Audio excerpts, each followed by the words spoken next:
Saben que en los últimos días estuve generando hasta un poquito de intriga para ver qué es lo que iba a presentar, lo cual está muy bueno porque realmente, y espero poder transmitirlo, lo que yo quiero exponer plantea un cambio, un salto enorme de parte del servicio, que necesita del compromiso de todos ustedes. Yo estoy muy agradecido que nuestros maestros, empezando por Marcelo, hayan venido porque son la continuidad. Nosotros lo que estamos haciendo es continuar lo que aprendimos de ellos. Agradezco a toda la gente de staff, que es maravillosa, el tema de que esto que voy a plantear es absolutamente posible y quería que estuviera toda la residencia porque esta charla lo que va a plantear es nada más ni nada menos que el futuro de ustedes. Depende de cómo ustedes asuman lo que vamos a plantear, va a cambiar muchísimo la forma en la que van a ser cardiólogos. El objetivo de esta charla es presentar la nueva visión de nuestro servicio ante un futuro que ya está y que es absolutamente magnífico, inquietante, complejo y muy difícil de predecir, pero que ya está y que va a modificar la sociedad humana, la medicina en general y la cardiología en particular de una manera como nunca pasó. Mi idea es presentarles la nueva visión, atendiéndonos a este nuevo paradigma, contagiarles la convicción que tengo del compromiso y de las posibilidades que podemos, y entonces al poder tenemos que tener nosotros en esta era, y por otro lado, transmitirles mi entusiasmo de poder ser protagonistas de un cambio que modifica la vida de las personas, sobre todo la vida de nuestros pacientes, sobre todo la vida de los pacientes más pobres y sobre todo nuestras vidas como profesionales, y que también van a modificar la vida de nuestros familiares y de la sociedad en general. Antes de plantear, no voy a ser muy extenso, pero quiero ser muy preciso, de qué futuro estamos hablando, el futuro que ya nos está golpeando, lo que quiero es mostrar primero, resumir dónde nos encuentra ese futuro, producto de todos ustedes, de los que nos precedieron y de los que están construyendo el servicio. En el 21, cuando salimos de la pandemia, y eso tiene marca algo que después lo voy a remarcar, y es haber salido de la pandemia más importante y más grave que sufrió la humanidad en los últimos 100 años, volvimos a recordar la visión con la que empezamos esta aventura desde mi jefatura, que era crear una división que trabajara como una comunidad unida y solidaria, con todos los estamentos de la salud, médicos, enfermeros, técnicos y personal administrativo, centrada en la atención del paciente desde un punto de vista humanístico, preferenciando a los que no tienen recursos, que son los que nos vienen a ver preferencialmente, formador de los mejores cardiólogos, y un cuarto punto al que tiene mucho que ver con lo que va a seguir. Esto, que era muy difícil porque todo el sistema de salud salió estresado y debilitado por la pandemia, para nosotros fue un gran incentivo y es otra marca distintiva de nuestro servicio, porque logramos mucho más avance de lo que habíamos logrado del 19 al 21. Reconfiguramos de una forma moderna y definitiva todo el área de internación, creando la unidad de cuidados intermedios, modernizando en forma total la UCO y cambiando todo el sistema de internación de sala, con equipos de trabajo de jefatura y coordinación excepcionales y pudiendo tener el lujo de tener un consultor de lujo como el doctor Bender. Un jefe de altísima experiencia y calidad humana, con coordinadores que tienen muchísimo futuro, con gran capacidad intelectual y seres excepcionales. También, como mérito de electrofisiología, lo charlábamos recién con Alejandro Aedo y con Marcelo Erizari. Cuando un grupo mejora, se genera un círculo virtuoso en las comunidades humanas y todo el mundo mejora. Electrofisiología dio un gran salto al cual yo tuve el gusto de ayudar, volviendo loco a la dirección, y es tener el equipo de mapeo tridimensional más moderno de la Argentina. Y eso es mérito de ellos.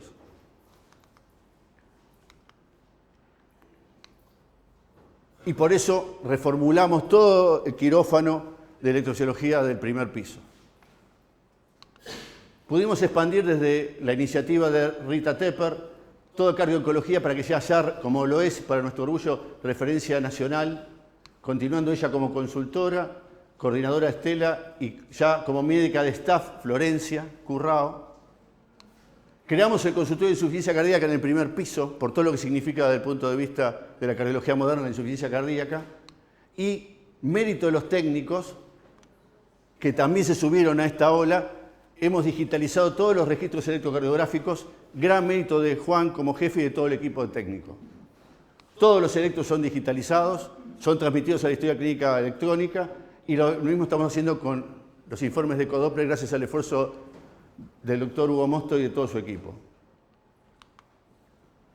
Creamos el área de insuficiencia cardíaca avanzada.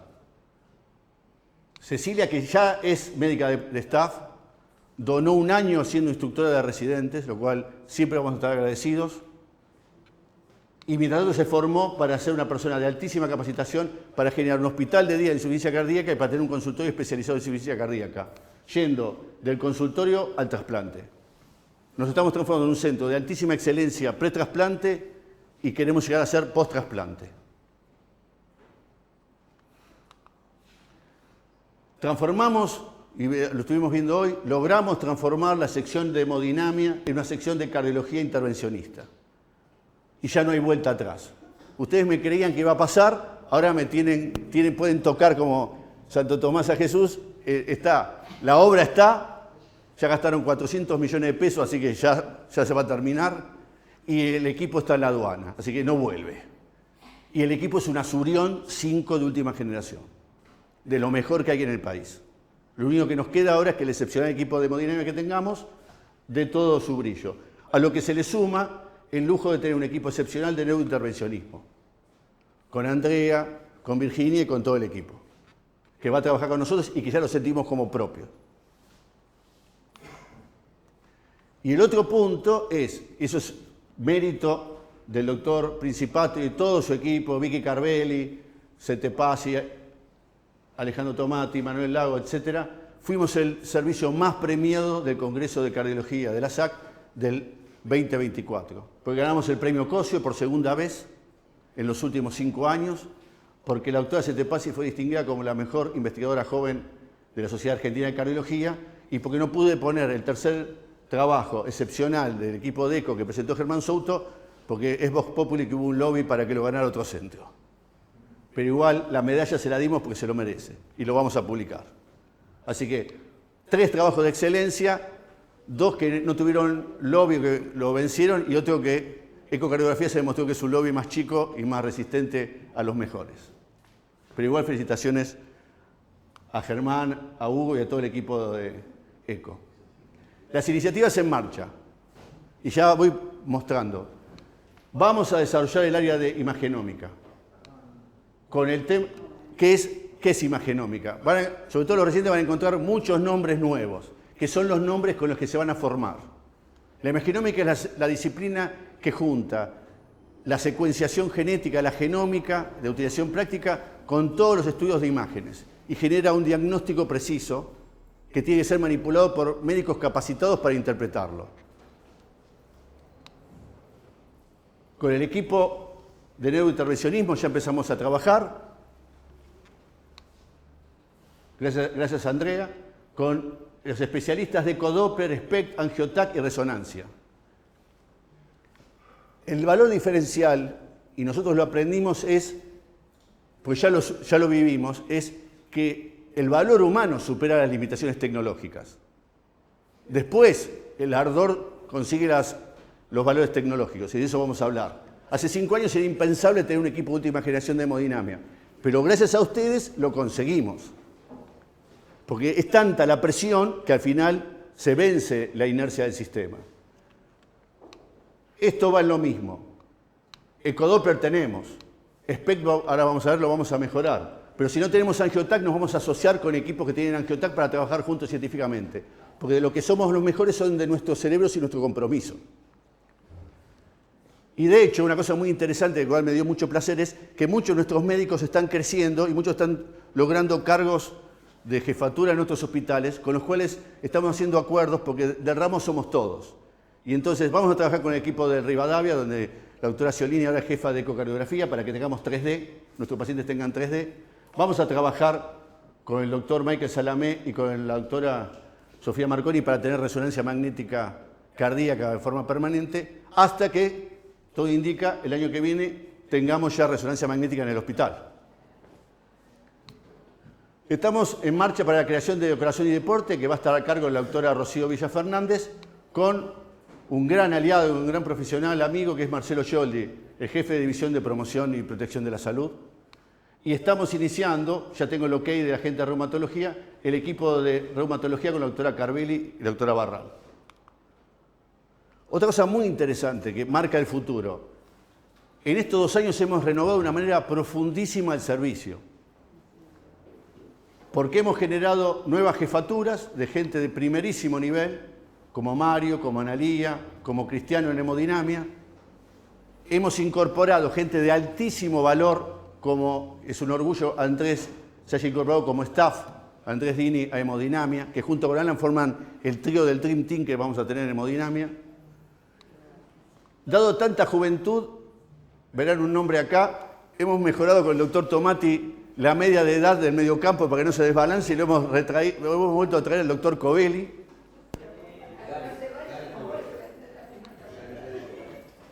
Y después tenemos, ellas no lo van a decir, y ellos no lo van a decir, pero Setepasi, Souto, Carvelli, Currao, Muschetti, Pereira, son de lo mejor, son los mejores de su generación, mostrando todo el panorama de la SAC. Tenemos el orgullo de tener a los mejores cardiólogos de su generación y a las mejores personas de su generación.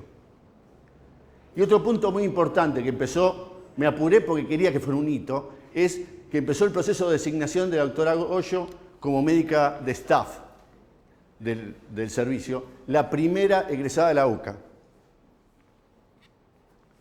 Pero si Dios quiere no va a ser la última. Merecían los estudiantes y cursistas de la UCA también formar parte de forma permanente del servicio. Y es todo un mensaje para ustedes. En la visión 2021 había un cuarto punto que planteaba un anclaje al futuro y que se transforma ahora en una regla para el staff, que ya lo está haciendo, y para los residentes que deben hacerlo. Y es que el Ramos está destinado a hacer muy bien lo que todos hacen y excelente lo que los demás empiezan a vislumbrar. Nosotros tenemos un ADN de origen del doctor Elizari y el doctor Roseman, que es ver lo que los demás no ven, o lo que los demás verán más tarde. Ahora lo que hay que hacer es ayornarlo en esta nueva sociedad que se nos viene, pero con el mismo espíritu.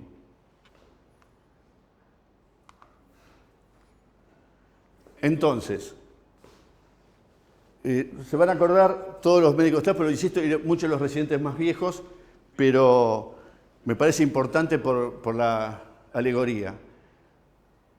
Siempre he dicho que nuestros médicos se forman como hacían los romanos cuando querían combatir a la gente de Cartago, que eran los mejores navegantes del mundo, y querían ganarles sin tener barcos.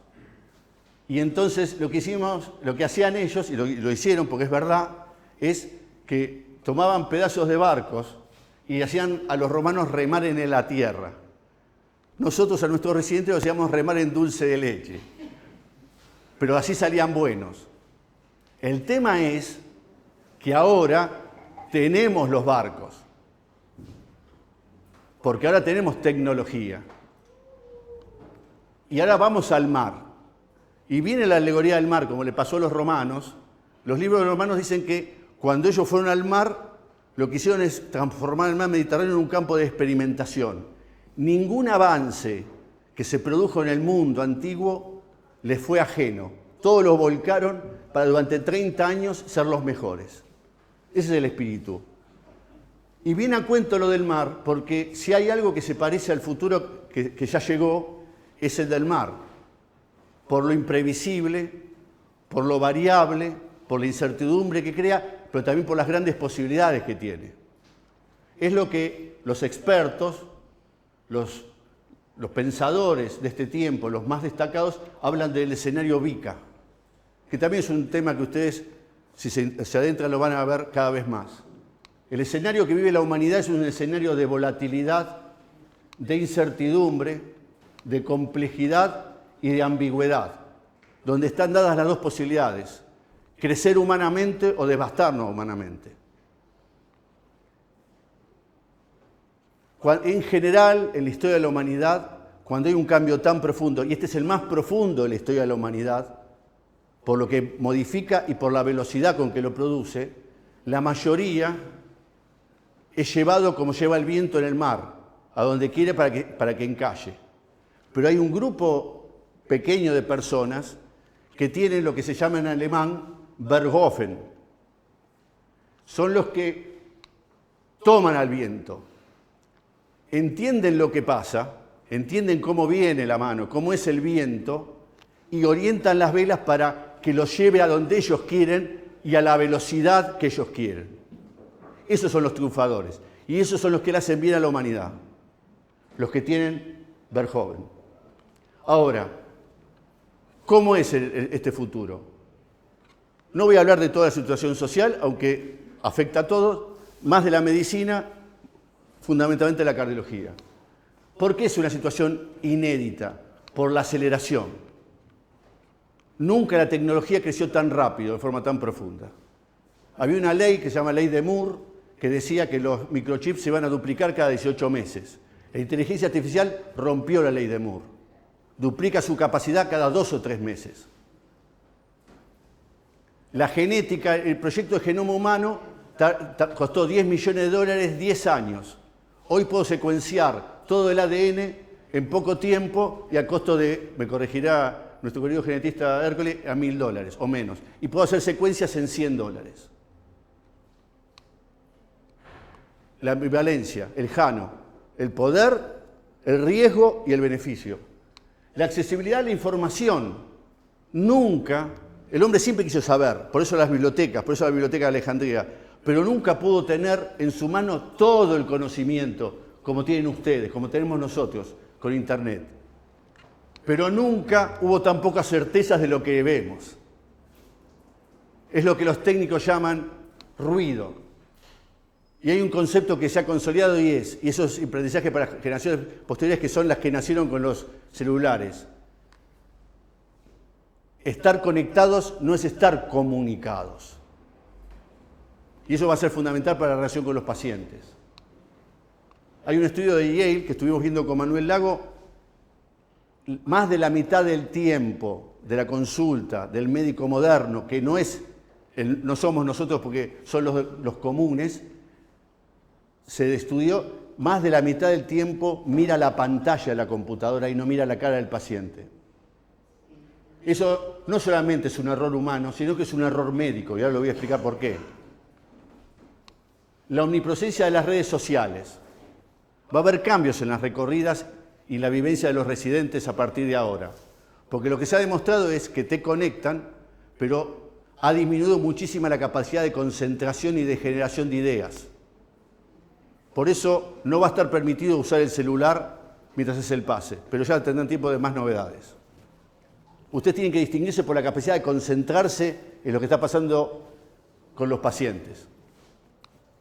El desarrollo de la genómica y otras ómicas. Como nunca en la historia podemos saber la secuencia genética de los pacientes, podemos saber la estructura de las proteínas, podemos saber cómo interactúa el medio ambiente con ellos, podemos saber qué microRNAs hacen y podemos saber hasta qué les hace la medicación o la nutrición en ellos.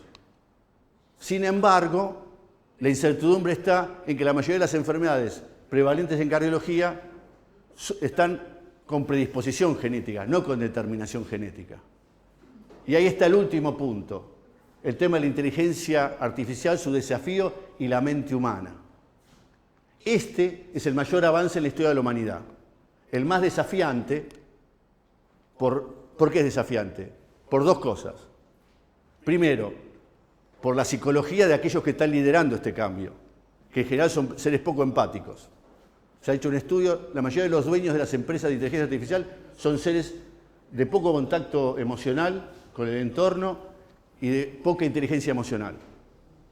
Y como verán, la inteligencia artificial siempre responde a su dueño. Y por otro lado, está en la vagancia intelectual.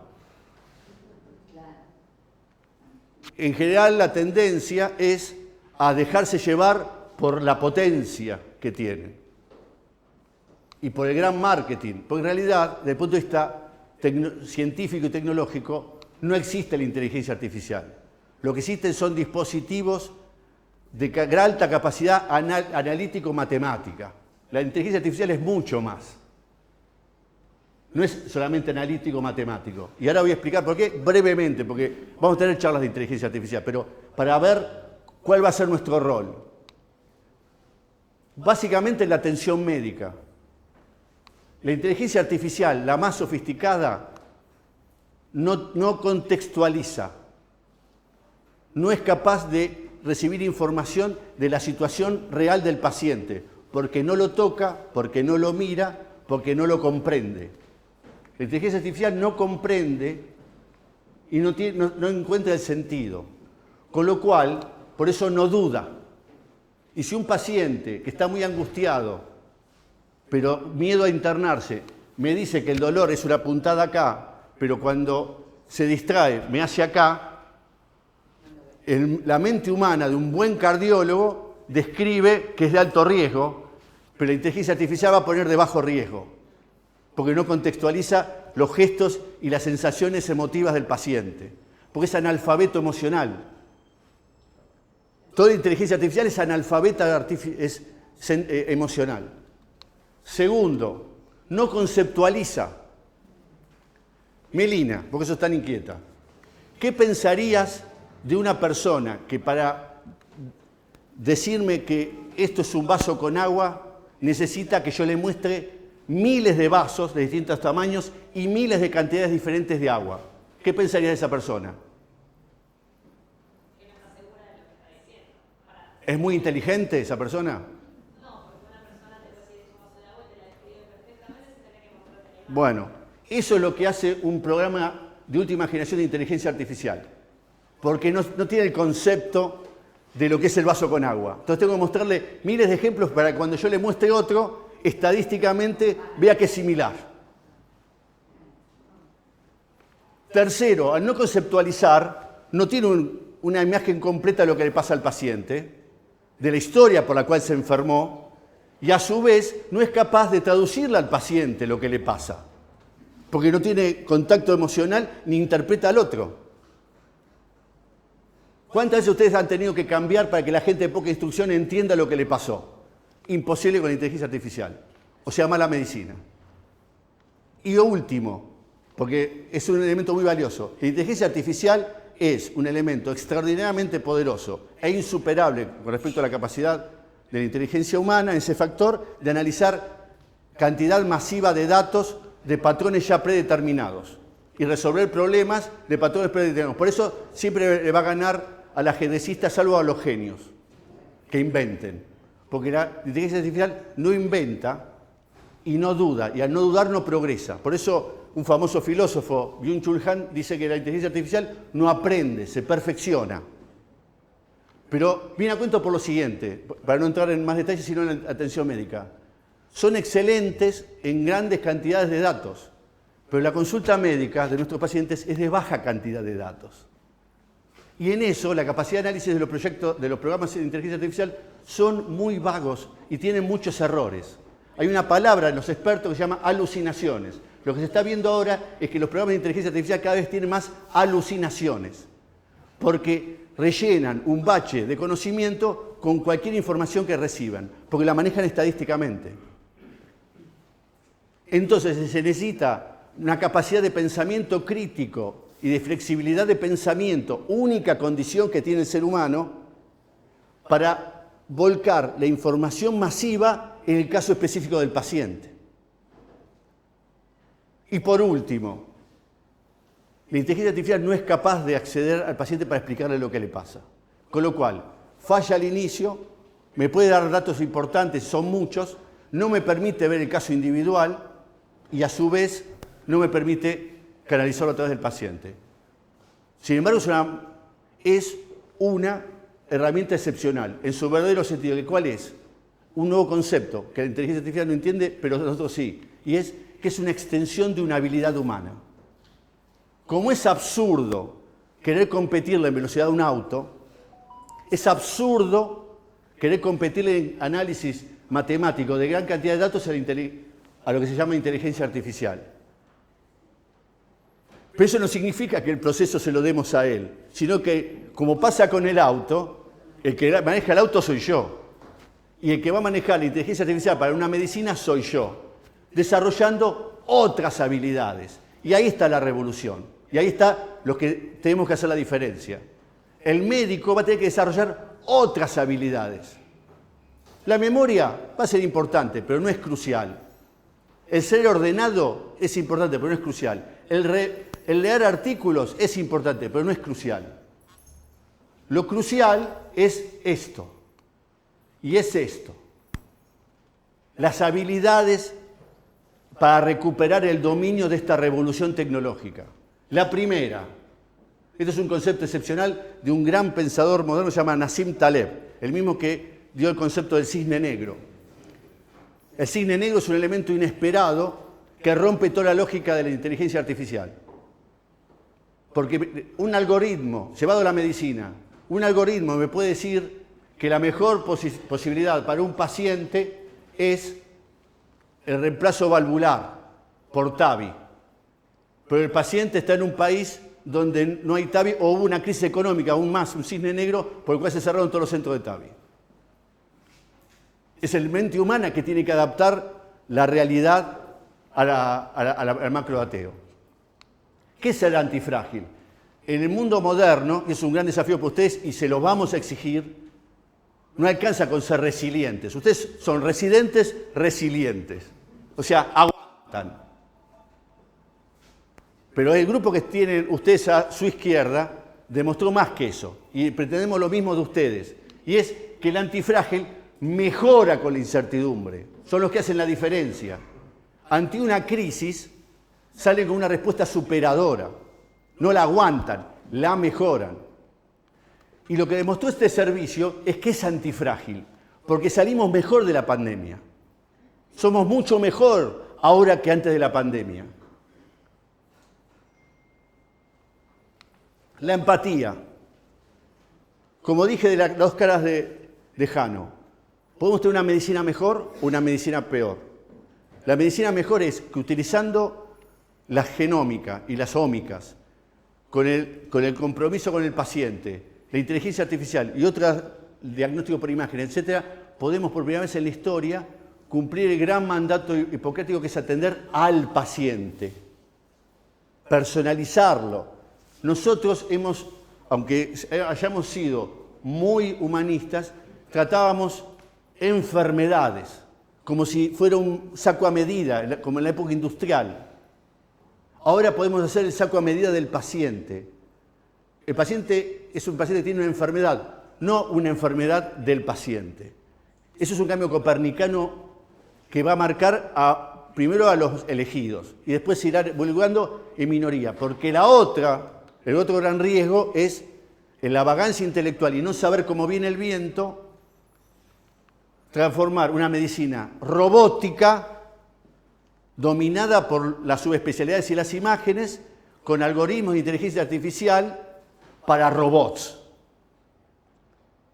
Medicina de robots para robots, como si el ser humano fuera un robot.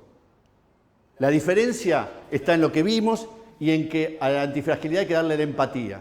La inteligencia holística. No me sirve el cráneo que sabe de arritmias. Me sirve el cráneo que entiende la arritmia en el contexto socio-psico-espiritual del paciente y que además sabe más que de medicina.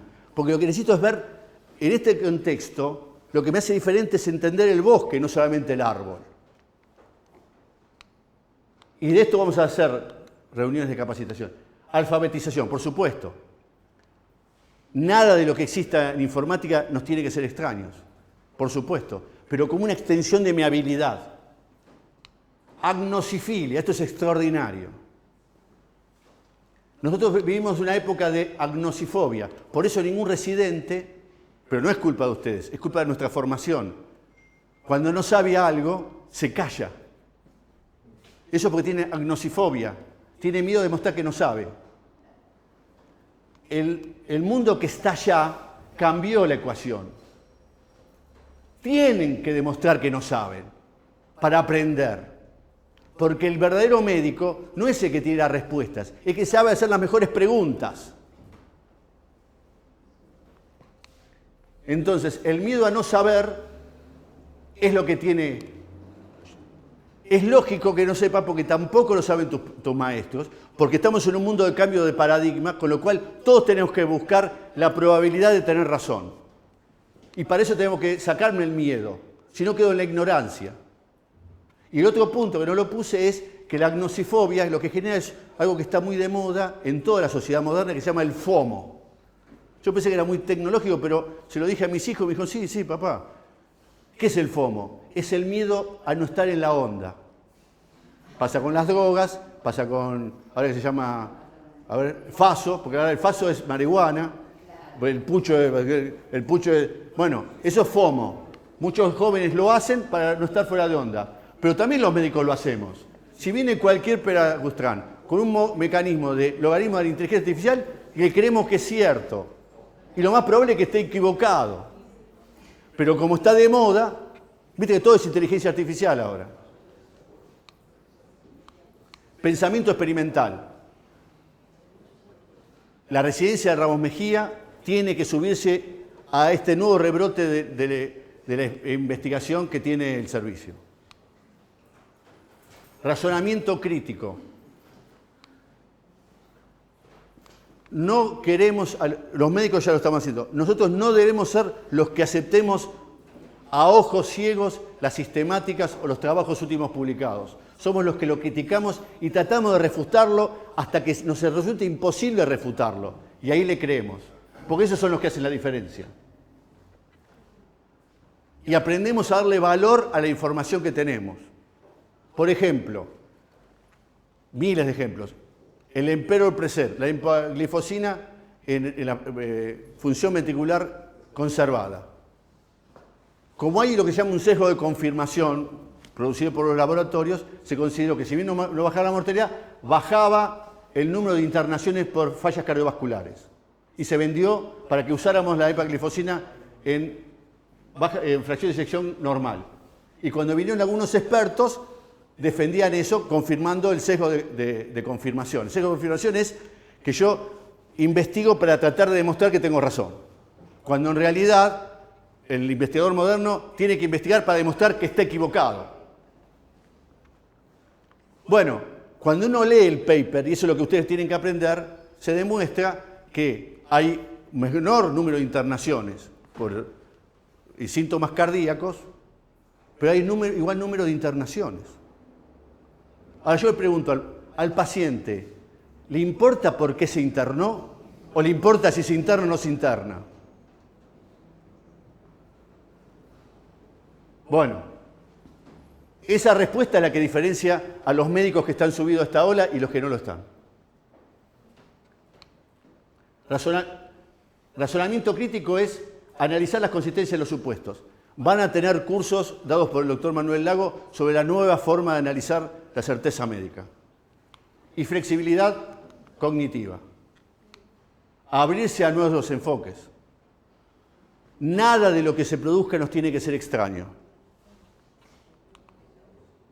El que le interese, hay muchísimos libros interesantes, pero yo recomiendo algunos de estos, porque muchos de estos son los que me han orientado para sintetizar todo lo que estamos haciendo. Este probablemente es el mejor, el más importante filósofo actual. Este es Nassim Taleb. Esto ahora lo voy a hablar, que es el efecto Medici. Y estas son las nuevas formas de pensamiento de un autor argentino muy, muy interesante. Y piénsalo otra vez. El tema de cómo tiene que cambiar la forma de pensar. Una cosa muy... No subirse a este tren para los médicos jóvenes es caer en la insignificancia. Porque el sistema va hacia un lugar donde aquel que no se distinga con habilidades especiales será mal remunerado, mal reconocido y será arrasado por el marketing de las nuevas tecnologías. Esto que le estamos haciendo ahora, aunque hoy les vuele la cabeza, es lo mejor que le podemos ofrecer. Solamente el distinto es el que va a tener el control de la medicina que ejerce. Así que pueden comprarse estos 2 libros, ¿eh?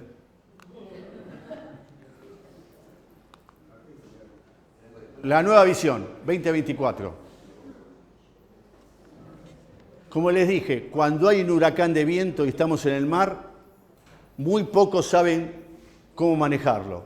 Y esos son los pioneros. Hace 5 meses yo empecé a tener reuniones que para todos fueron extrañas con pequeños grupos de este grupo médico maravilloso que tengo el gusto de liderar. Para ver, porque es autorreferencial, ¿qué es liderar? Liderar es lograr que la visión que uno tiene establezca un puente con las aspiraciones y las capacidades del grupo humano con el que trabaja. No hay mejora si no hay visión y no hay posibilidad de mejorar si las aspiraciones y las habilidades del grupo humano no condicen con la visión. Entonces, hace 5 meses me empecé a reunir con distintos grupos para ver partes de este gran proyecto que ahora voy a mostrar. Y lo que me convenció es de que era absolutamente posible, y no solamente eso, de que ya se podía empezar a realizar, porque las aspiraciones eran máximas, lo cual espero lo mismo de los residentes, y las capacidades eran máximas, lo cual era absolutamente posible de hacer. Y entonces, cuando es así, debemos y podemos ser pioneros, nuevamente, ser distintos, con tecnología o sin tecnología. Ser pioneros en el cambio de paradigma significa ser aquellos capaces de transformar en presente lo que es futuro para los demás. Eso es ser pionero. El que la ve, ahora está de moda porque se hace, como siempre, toda la política argentina no tiene ningún tipo de implicancia política, sino humanística. Los que ven las cosas y las hacen antes que los demás crean que son posibles. Y eso significa tomar la buena posibilidad, ser el primer servicio integrado de cardiología de precisión. Las dos cosas no tienen que resignarse. Los yanquis tienden a hablar de medicina de precisión, tienden a deshumanizarse. La cardiología personalizada, como en algunos centros europeos, tiene que ir con precisión. La verdadera medicina de excelencia es personalizada y de precisión. ¿Y qué es? Esta es la primera definición que después todos ustedes van a mejorar. Es la práctica resultante de utilizar el perfil genético, molecular, ya hemos visto que lo podemos hacer, clínico, junto con el análisis de macrodatos por inteligencia artificial y que permite al cardiólogo, desde un enfoque humanista, con razonamiento crítico y pensamiento experimental, determinar las conductas requeridas para la prevención, diagnóstico y tratamiento de las enfermedades cardiovasculares, para cada paciente en particular.